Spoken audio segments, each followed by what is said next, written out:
नमस्कार, मैं हूं सत्यपाल और आप देख रहे हैं CWB हिंदी न्यूज।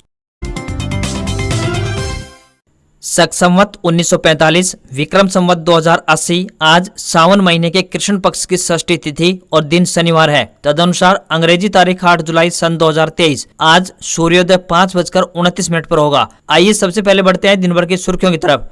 रोहतक में क्लर्कों की अनिश्चितकालीन हड़ताल, सरकार को अल्टीमेटम, मांग पूरी होने तक नहीं उठाएंगे कलम, नवीन जय हिंद का मिला समर्थन।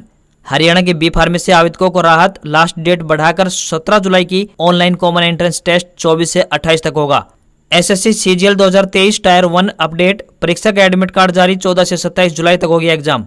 दक्षिण हरियाणा की धारुएड़ा में बाढ़ जैसे हालात, 9 जुलाई को बंद रहेगा धारुएड़ा, कस्बे में चारों तरफ फैला केमिकल युक्त पानी। कुलदीप बिश्नोई का बीजेपी ने बढ़ाया कद, राजस्थान में चुनाव सह प्रभारी नियुक्त किया। 37 विधानसभा सीटों पर बिश्नोई समाज का है प्रभाव। हरियाणा सरकार में एक और नई एंट्री, प्रवीण अत्रे बने मीडिया सचिव, इनेलो से भाजपा में आए, चंडीगढ़ में देखेंगे काम।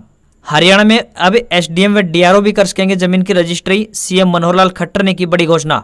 सिनेमा घर में सस्ती हो सकती है खाने पीने की चीजें, जीएसटी काउंसिलिंग की मीटिंग 11 जुलाई को। कैंसर की दवाएं टैक्स फ्री होने की भी है उम्मीद। एसएससी जीडी कांस्टेबल के लिए डॉक्यूमेंट वेरिफिकेशन शेड्यूल हुआ जारी, 17 जुलाई से शुरुआत, 50,000 से ज्यादा पदों पर होगी भर्ती। 8 और 9 जुलाई को डिप्टी सीएम का यमुनानगर और पंचकुला में रहेगा दौरा, विभिन्न कार्यक्रमों में करेंगे शिरकत। और खराब मौसम के चलते अमरनाथ यात्रा रोकी गई, बद्रीनाथ हाईवे भी बंद। उत्तराखंड के धारचूला में बादल फटा, हिमाचल प्रदेश में लैंडस्लाइड में बाल बाल बची कार। और अब खबरें विस्तार से। हरियाणा के दक्षिण और दक्षिण पूर्व के जिलों में मानसून एक्टिव हो गया है। चंडीगढ़ मौसम विभाग ने ऐसी संभावनाओं को देखते हुए आज उत्तर, दक्षिण और दक्षिण पूर्व के 14 जिलों में अलर्ट मोड पर रखा है। इनमें उत्तर के जिले पंचकुला, अंबाला, यमुनानगर, कुरुक्षेत्र, करनाल, कैथल और दक्षिण पूर्व के जिले रेवाड़ी, झज्जर, गुरुग्राम, मेवात, पलवल, फरीदाबाद, रोहतक और सोनीपत शामिल है। चंडीगढ़ मौसम विभाग ने 9 जुलाई तक बारिश का अलर्ट जारी किया है। हरियाणा में 9 जुलाई को मानसून दक्षिण पूर्व से उत्तरी हिस्से में प्रवेश करेगा। इस कारण से यहाँ के कुछ जिलों में मध्यम से लेकर भारी बारिश की वार्निंग मौसम विभाग ने जारी की हुई है। हरियाणा में परिवार पहचान पत्र यानी PPP के डाटा वेरिफिकेशन को लेकर मुख्यमंत्री मनोहर लाल खट्टर गंभीर हो गए हैं। इस काम में तेजी लाने के लिए सीएम मनोहर लाल खट्टर ने सेकंड शनिवार के साथ ही संडे की छुट्टी को कैंसिल कर दिया है। 8 व 9 जुलाई को वर्किंग डे घोषित कर दिया है। फैमिली आईडी में आ रही दिक्कतों को देखते हुए हरियाणा सरकार ने यह फैसला किया है। कई लाभार्थियों के पेंशन और राशन कार्ड में नाम कट गए हैं, जिसको लेकर लगातार विपक्षी नेता हमला कर रहे हैं। हरियाणा कर्मचारी चयन आयोग यानी HSSC से संबंधित एक बड़ी अपडेट सामने आ रही है। अब हरियाणा कर्मचारी चयन आयोग की तरफ से इन पदों पर होने वाली PMT का शेड्यूल जारी कर दिया है। ग्रुप C के विभिन्न पदों के लिए होने वाली PMT की शुरुआत 12 जुलाई यानी बुधवार से होगी, जो कि 23 जुलाई 2023 शनिवार तक चलेगी। PMT टेस्ट का आयोजन पंचकुला में ताऊ देवलाल स्टेडियम नियर देवी नगर सेक्टर 3 में किया जाएगा। उम्मीदवारों को बता दें कि 2 बजे के बाद कोई एंट्री नहीं मिलेगी। इस दौरान सभी ग्रुपों की अलग अलग PMT होगा, जिसकी जानकारी नोटिस में दी गई है। PMT के लिए एडमिट कार्ड 9 जुलाई 2023 को सुबह 10 बजे के बाद जारी किए जाएंगे। Ex serviceman contributory health scheme यानी ECHS स्टेशन अंबाला की तरफ से सफाई कर्मचारी, चपरासी, चौकीदार और अन्य कई पदों पर आवेदन मांगे गए हैं। इन पदों के लिए ऑफलाइन माध्यम से आप आवेदन भेज सकते हैं। पुरुष हो चाहे महिला उम्मीदवार, दोनों वर्गों के उम्मीदवार आवेदन भेज सकते हैं। आवेदन करने की अंतिम तिथि 18 जुलाई 2023 तय की गई है। संभावना ये है कि इन पदों के लिए इंटरव्यू 9 अगस्त से शुरू होंगे। वहीं चौकीदार व चपरासी के लिए आवेदक 8वीं पास होने चाहिए। वहीं रिसेप्शनिस्ट और क्लर्क के लिए आवेदक स्नातक पास होने चाहिए तथा उनके पास 1 साल का क्लरिकल ट्रेड यानी कंप्यूटर का ज्ञान भी होने चाहिए। वहीं ड्राइवर के पदों के लिए आवेदक 8वीं पास होने चाहिए। फीमेल अटेंडेंट या सफाई वाला के लिए उम्मीदवार को पढ़ना लिखना आना चाहिए। इन पदों के लिए कोई भी आवेदक शुल्क नहीं रखा गया है। आयु सीमा विभिन्न पोस्टों के लिए अलग अलग होगी। ये आयु सीमा 18 वर्ष से लेकर 53 वर्ष के बीच होगी। उम्मीदवारों का चयन इंटरव्यू के आधार पर होगा।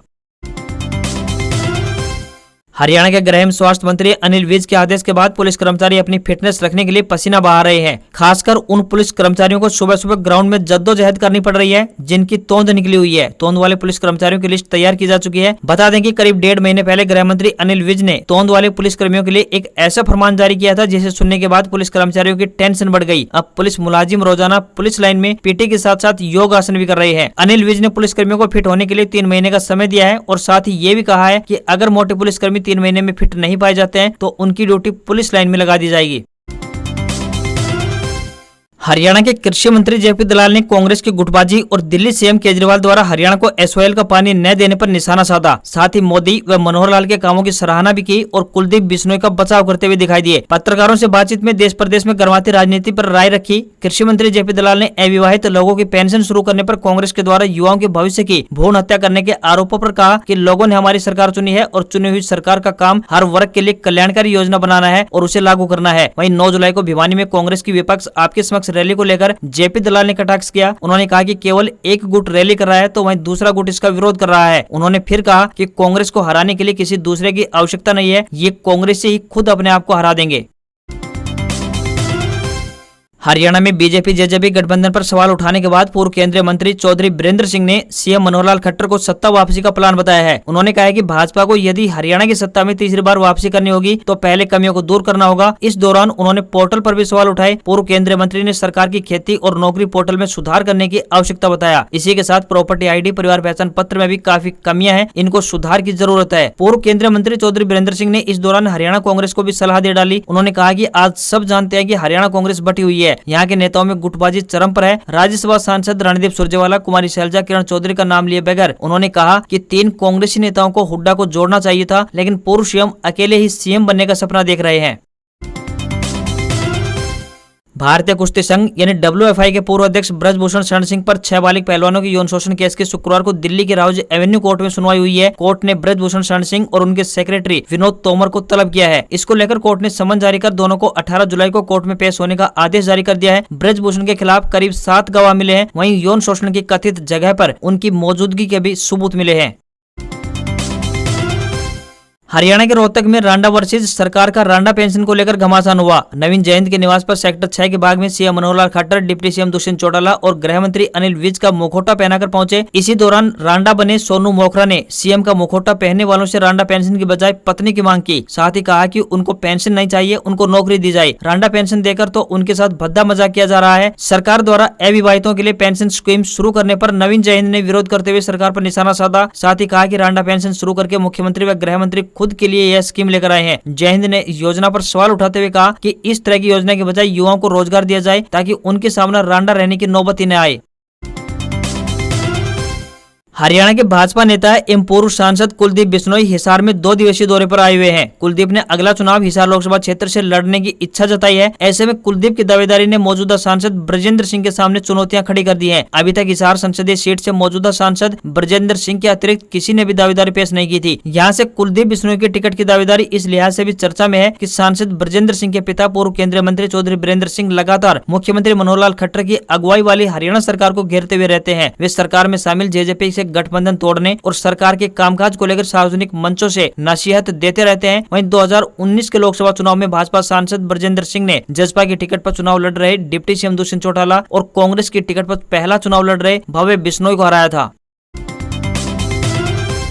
1 अक्टूबर से क्रेडिट कार्ड, डेबिट कार्ड और प्रीपेड कार्ड यूजर्स को अपनी पसंद का कार्ड नेटवर्क जैसे वीजा, मास्टर या रुपए चुनने का ऑप्शन मिल सकता है। यानी जिस तरह से आप अपना मोबाइल नंबर बिना बदले एक ही टेलीकॉम ऑपरेटर से दूसरे टेलीकॉम ऑपरेटर में स्विच कर सकते हैं, ठीक उसी प्रकार अब डेबिट और क्रेडिट कार्ड पोर्टेबिलिटी भी संभव हो पाएगी। मौजूदा समय में बात करें तो भारत में 5 कार्ड नेटवर्क कंपनियां वीजा, मास्टर कार्ड, रुपए, अमेरिकन एक्सप्रेस और डायनर क्लब शामिल है। रुपए भारत में अपनी तरह का पहला घरेलू डेबिट और क्रेडिट कार्ड पेमेंट नेटवर्क है। यह नाम रुपए और पेमेंट 2 शब्दों से मिलकर बना है। मार्च 2012 में इसे लॉन्च किया गया था। स्टाफ सिलेक्शन कमीशन की तरफ से जीडी कांस्टेबल भर्ती के लिए डॉक्यूमेंट वेरिफिकेशन का शेड्यूल जारी हो गया है। इस वैकेंसी के लिए लिखित परीक्षा और फिजिकल टेस्ट में सिलेक्ट होने वाले कैंडिडेट शामिल हो सकते हैं। इसके माध्यम से 50,000 से ज्यादा पदों पर भर्ती होंगी। इस वैकेंसी के माध्यम से केंद्रीय सशस्त्र पुलिस बलों यानी CAPF, Assam rifles, rifleman, GD, Indo Tibetan border police, SSF, NCB और SSB में भर्तियां की जाएंगी। इन विभागों में GD कांस्टेबल के पदों पर यह भर्तियां होंगी। SSC की तरफ से GD कांस्टेबल DV के लिए भी एडमिट कार्ड जल्द जारी किया जाएगा। हरियाणा प्रदेश में सौर ऊर्जा समरसिबल कनेक्शन शुरू हो गए हैं। सरकार ने इनके नियमों में कुछ बदलाव किए हैं। जिन किसानों को सोलर पंप की आवश्यकता है वो जल्दी से जल्दी अपना आवेदन करके स्कीम का लाभ उठा सकते हैं।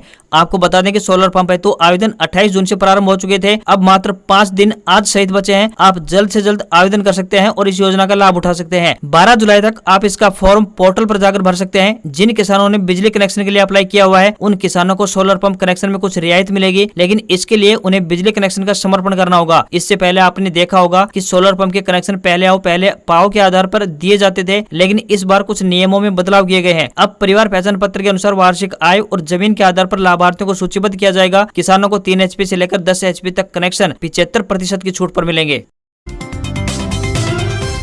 भारत 14 जुलाई को दोपहर 2:35 पर आंध्र प्रदेश के श्रीहरिकोटा स्थित सतीश धवन स्पेस सेंटर से स्पेसशिप चंद्रयान 3 लॉन्च करने जा रहा है। इसरो चीफ एस सोमनाथ ने बताया कि चंद्रयान 23 या 24 अगस्त को चंद्रमा की सतह पर सॉफ्ट लैंडिंग की कोशिश करेगा। यान पूरी तरह से तैयार है। इसे बुधवार को ही लॉन्चिंग व्हीकल LVM-3 में फिट किया गया था। इस मिशन का पूरा बजट 651 करोड़ रुपए का है। अगर चंद्रयान 3 का लैंडर चांद पर उतरने में सफल हो पाता है तो भारत ऐसा करने वाला चौथा देश बन जाएगा। इससे पहले अमेरिका, रूस और चीन चंद्रमा पर अपने स्पेसक्राफ्ट उतार चुके हैं। इस मिशन में भारत चांद की धरती पर एक लैंडर उतारेगा। इस लैंडर में एक रोवर भी है जो चंद्रमा की धरती पर घूमेगा और वहां कुछ प्रयोग करेगा। आपको यहाँ पर बता दें कि लैंडर चांद पर 1 लूनर दिन तक रहेगा। 1 लूनर दिन धरती के 14 दिन के बराबर होता है। चांद पर 14 से 15 दिन सूरज निकलता है और बाकी 14 से 15 दिन सूरज नहीं निकलता है। चंद्रयान 3 के लैंडर की चांद की सतह पर लैंडिंग के लिए जरूरी है कि वहाँ सूरज निकला हो। लैंडर के लिए सनलाइट जरूरी है। चंद्रयान 3 चंद्रमा पर पता करेगा कि वहाँ का तापमान कैसा है, सतह पर भूकंप कैसे और कितने आते हैं, वहाँ प्लाज्मा एनवायरनमेंट कैसा है और वहाँ की मिट्टी में कौन कौन से तत्व पाए जाते हैं। अब भारत चंद्रयान 3 लॉन्च करके इतिहास रचने की कोशिश में है। इसकी लॉन्चिंग श्रीहरिकोटा के सतीश धवन स्पेस सेंटर से होगी। भारतीय शेयर बाजार ने एक बार फिर से नया ऑल टाइम हाई बनाया है। कारोबार के दौरान सेंसेक्स 65,898.98 के स्तर पर पहुंचा, तो वहीं निफ्टी ने कारोबार के दौरान 19,523.60 के स्तर को छुआ। हालांकि बाद में बाजार में गिरावट देखने को मिली। सेंसेक्स 505 अंक गिरकर 65,280 के स्तर पर बंद हुआ। वहीं निफ्टी में भी 165 अंकों की गिरावट देखने को मिली। यह 19,331 के स्तर पर बंद हुआ। वहीं $1 का रेट 82.63 रुपए के स्तर पर पहुंच गया है। भारतीय सराफा बाजार में 24 कैरेट 10 ग्राम सोने की कीमत 58,557 रुपए पर है, तो वहीं चांदी की कीमत 70,800 रुपए प्रति किलो पर पहुंच गई है। आज खबरों बस इतना ही। देखते रहिए हरियाणा का सबसे बेहतरीन news channel CWB Hindi news. नमस्कार। आप अपनी प्रतिक्रियाएं हमें कमेंट बॉक्स के माध्यम से बता सकते हैं। आपकी प्रतिक्रियाओं का स्वागत रहेगा। नमस्कार।